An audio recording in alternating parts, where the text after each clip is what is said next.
Donald Trump has spent the last 3 days with his lawyers working on answers for Bob Mueller, and apparently it's getting under his skin because now he's lashing out at the entire Russia probe again despite his new AG. Trump saying the inner workings of the Mueller investigation are a total mess. And that's the first time he's claimed to have knowledge of the inner workings of Mueller's team. It's not clear what he might be referring to. It comes just over a week after he named that loyalist, Matt Whitaker, to oversee the probe right after the election. Now, Trump also says Mueller's prosecutors are, quote, screaming and shouting at people, horribly threatening them to come up with the answers they want. Now, there isn't a lot of evidence of that, and of course, it doesn't really match what we know from both Bob Mueller's public life and the leak-proof investigation he's been running. The special counsel's office typically had no comment on any of this. Now, a federal judge, meanwhile, has ruled against the company run by a man known as Putin's chief and said that Mueller's charges against that operation will stand. I'm joined now tonight by former federal prosecutor Paul Butler, and still with me on the ground here is Jason Johnson.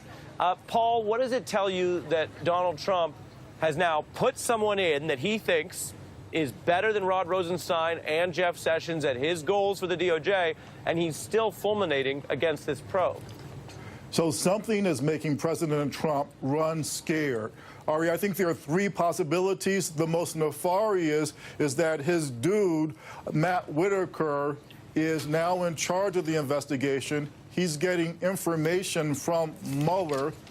I hate to think that he's sharing that information with the president, but you can't rule that out. Other more benign possibilities are that he is debriefing, or his legal team is debriefing other witnesses to the grand jury, and they're allowed to tell anybody what happens. Prosecutors can't say what happened in the grand jury, but witnesses can. Or the third possibility is his own lawyers are meeting with special counsel Mueller. Prosecutors usually give defense attorneys a heads up about what's coming down the pike. What could be coming down the pike is more indictments, including against Roger Stone or against Donald Trump Jr. Well, you mentioned Donald Trump Jr. He was out saying that he's not worried. Jason, take a look.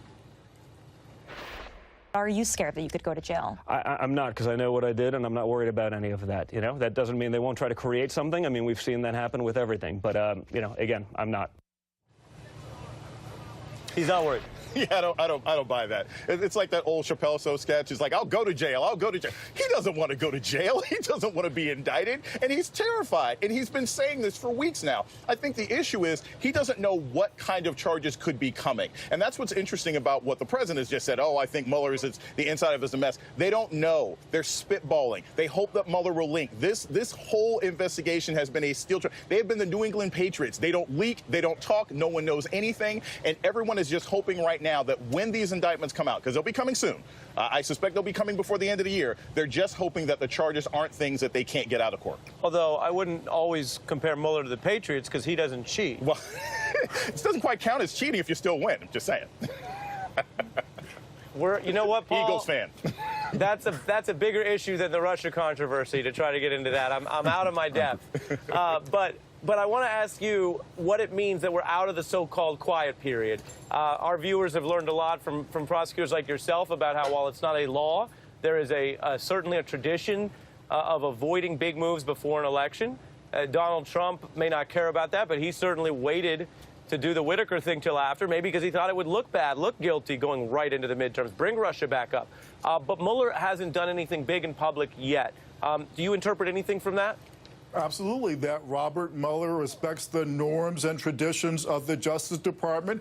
The Justice Department is not political, and it tries not to influence how elections come out. So there's been this policy of a 60-day rule. You don't make noise in a case that might have political implications, but then after, you can file stuff like what we saw filed yesterday with this intriguing clue about Rick Gates. So Mueller said, okay. Let me read that, sure. and then get your analysis on it. You're talking about something a lot of people have been zeroing in on this. I'm going to read exactly what we have. This is from a new filing regarding Gates, as you mentioned. Mueller saying defendant Gates continues to cooperate with respect to, quote, several ongoing investigations, Paul.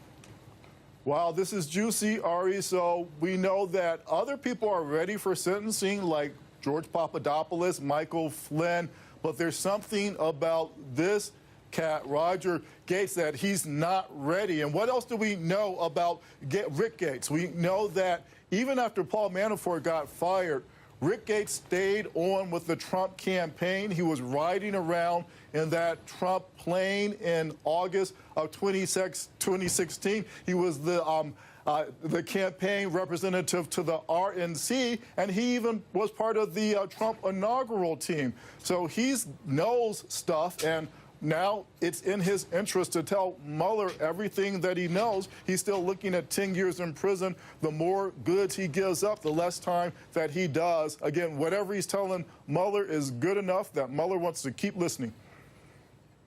And Paul, when we see several ongoing investigations, it's also a reminder that while there's been so much discussion about what Whitaker could do regarding Mueller, there is this set of open investigations in New York, totally different prosecutors that have been farmed out, relating to Michael Cohen confessing to crimes relating to the campaign, I should say, as well as whatever else they're looking at that might touch on Trump's businesses. Go ahead.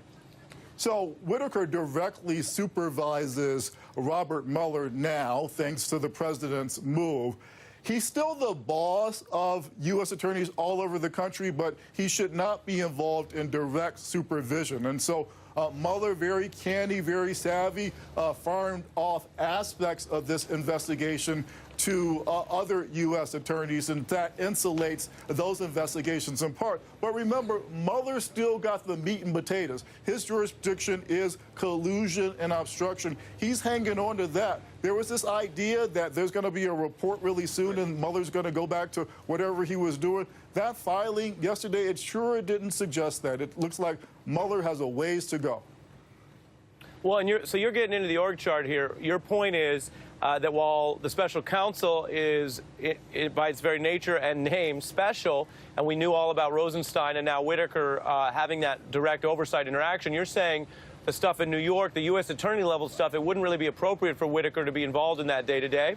Not in a direct supervisor way. Again, he gets to make the ultimate judgment calls, which is, again, why there's still grave concerns about Matt Whitaker being the chief law enforcement officer in the United States, given all these personal and professional conflicts that he's got. I'm going to fit in a quick break. He's the boss of the U.S. attorneys. You're saying he's the boss. I mean, we're down here in Miami where we've been hearing about the other boss, Rick Ross.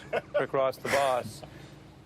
And just Paul real Butler, quick, if you're in Miami, again, this attorney general, he's got exposure there. That's where the fraud that the company that he was on the board of ran. There's an FBI investigation in Miami. He's kind of the boss of that investigation as well. Ari, this man is a walking conflict of interest. Paul Butler, knowing every nook and cranny of this, I guess I was gonna leave, but I'm gonna go back to Jason and say, why is so much stuff going down in Florida? That's really the question. Well, I think because you have so many different opportunities here, both politically and financially, to get yourself in trouble. Whether you're cutting deals on Mar-a-Lago, whether you're cutting deals to sort of mess with the vote, this is a state where everything happens. And maybe at some point everything will happen to the good for American democracy. We don't know that yet. Well, and in our reporting this week, and I'm not saying whether this is 100% true, but I was told of this saying that Broward County is sometimes called the Florida of Florida. I can believe that. I believe it, and I've only been here 4 days.